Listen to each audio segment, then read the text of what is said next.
بسم اللہ الرحمن الرحیم۔ السلام علیکم ورحمۃ اللہ۔ امریکی صدر ڈونلڈ ٹرمپ اور اسرائیلی وزیر اعظم نیتن یاہو جس طریقے سے یہ دونوں مل کر انہوں نے شیطانی اتحاد بنا کے دنیا کا جو امن ہے وہ خراب کیا، برباد کیا، اس کے اندر جنگیں انہوں نے شروع کی ہیں اور ایران کے اوپر حملہ کیا ہے۔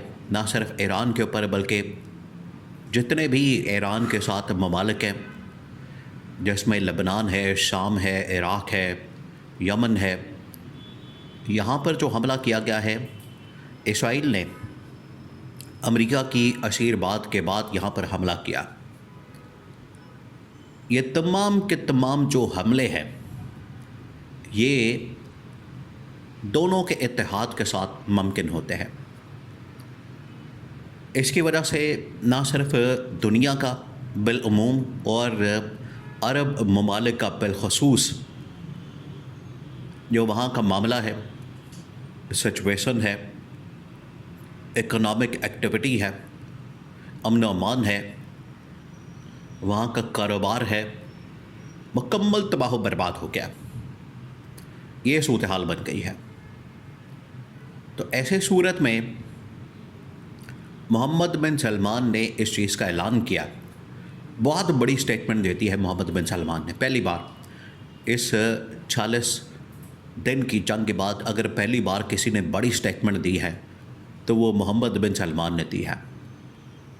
اس نے کہا ہے کہ اگر دونوں کو، ٹرمپ کو اور نیتن یاہو کو ہینڈل کر سکتا ہے، یہ شہباز شریف کے بس کی بات نہیں ہے، یہ کسی اور ملک کے بس کی بات نہیں ہے۔ اس کو چائنا بھی ہینڈل نہیں کر پا رہا، روس بھی ہینڈل نہیں کر پا رہا، ایران بھی ہینڈل نہیں کر پا رہا، کیونکہ یہ بے لگام جانور کی طرح، درندے کی طرح دنیا کے اندر تباہی پھیر رہے ہیں۔ کوئی ان کو روکنے والا نہیں، ٹوکنے والا نہیں، کوئی ان کے راستے میں رکاوٹ پیدا کرنے والا نہیں۔ محمد بن سلمان نے کہا کہ اگر ان کو کوئی روک سکتا ہے تو وہ عمران خان ہے۔ عمران خان نے ان کو لگام ڈالی۔ عمران خان نے جس طریقے سے نریندر مودی کو بے نقاب کیا، بالکل اسی طریقے سے نیتن یاہو کو۔ دیکھیے، اگر آپ جڑ کو اکھاڑ دیں گے، جڑ کو کاٹ دیں گے، آپ جڑ سے کسی چیز کا خاتمہ کر دیں گے، تو پھر اوپر جتنے مسائل ہوں گے، معاملات ہوں گے، آٹومیٹکلی حل ہو جائیں گے۔ تو دنیا کے اندر جو آج کل مسائل ہیں ان کی اگر جڑ کی بات کی جائے تو پیچھے آپ کو یا تو نریندر مودی ملے گا یا پھر نیتن یاہو ملے گا۔ یہ جو دونوں، ایک ہندوتوا طاقت کا سمبل ہے نریندر مودی اور دوسرا یہودی صہیونی طاقت کا سمبل ہے نیتن یاہو، یہ دونوں آپ کو ملیں گے۔ آپ دیکھیں کہ انہوں نے جب یہ ایران کے خلاف حملہ ہوا، ایران کے خلاف جنگ ہوئی، دونوں نے اسرائیل کے اندر، یروشلم کے اندر ایک ملاقات کی، مل کر ایک ملاقات کی، اور مل کر انہوں نے سازش تیار کی کہ مسلمان ممالک کو بھی آپس میں لڑوانا ہے، ان کی اکانومی کو تباہ و برباد کرنا ہے، یہاں پر معاملات کو خراب کرنا ہے۔ لہٰذا عین موقع پر جب ان کی ملاقات ہوئی، ٹھیک 2 سے 4 گھنٹے بعد ایران کے اوپر حملہ کر دیا گیا۔ تو یہاں سے آپ ان کے گٹھ جوڑ کا اندازہ کر سکتے ہیں۔ اور ٹرمپ جو آج کل حرکتیں کر رہا ہے، اب ٹرمپ کی حرکتیں آپ کے سامنے ہیں۔ وہ کیا کر رہا ہے؟ کبھی کہتا ہے کہ میں نے مکمکہ کر لیا، کبھی کہتا ہے کہ میں نے ڈھیل کر لی ہے، کبھی کہتا ہے کہ میں اب حملہ کرنے جا رہا ہوں، میں بٹن دبانے جا رہا ہوں، اب میں نے بٹن کے اوپر ہاتھ رکھ دیا۔ جو وہ کرنے جا رہا ہے وہ پتہ نہیں لگتا، جو وہ کر رہا ہے اس کی وجہ سے دنیا کا نقصان ہو رہا ہے، لاسٹ اس کا ٹرنیور ہے، بالکل اپنے اینڈ کی طرف وہ جا رہا ہے۔ تو یہ جو حرکتیں کی جا رہی ہیں اس کی وجہ سے عرب ممالک کو بالخصوص نقصان ہوگا۔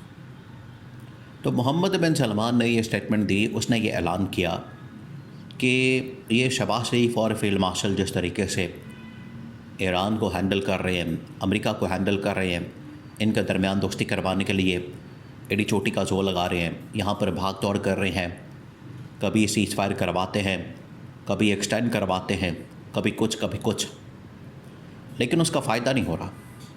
حالات ویسے جوں کہ توں خراب ہیں، معاملات ویسے کہ ویسے بگڑ چکے ہیں۔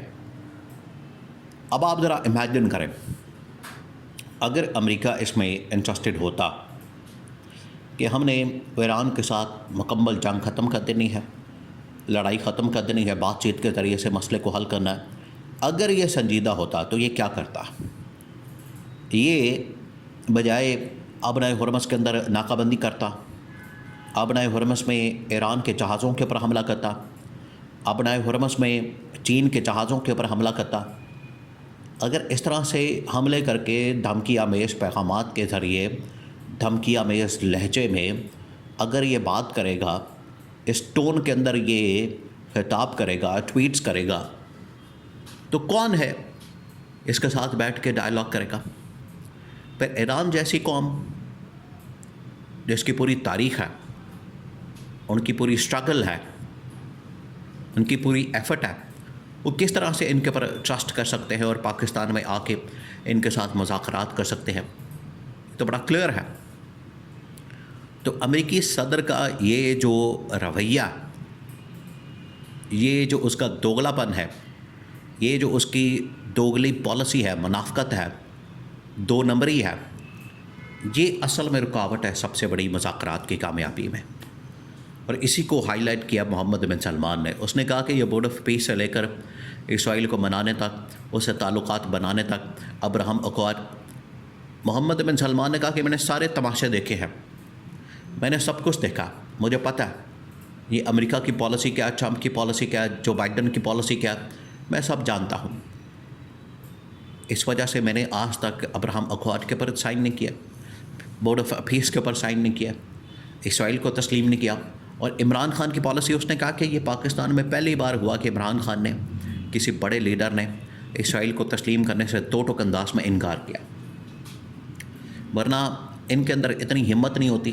آج موجودہ آپ ذرا اندازہ کریں، خواجہ آصف جو کہ پاکستان کا ڈیفنس منسٹر ہے، اسرائیل کے خلاف ٹویٹ کرتا ہے اور ٹویٹ کو ڈیلیٹ کروانا پڑ جاتا ہے۔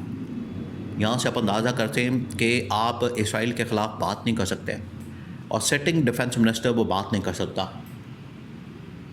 یہ تو ہماری اسٹیٹڈ پالیسی ہے پاکستان کی کہ اسرائیل کو ہم نے تسلیم نہیں کرنا، تو پھر یہ جو ڈر اور خوف کی پالیسی ہے، یہ ناقابل سمجھ ہے۔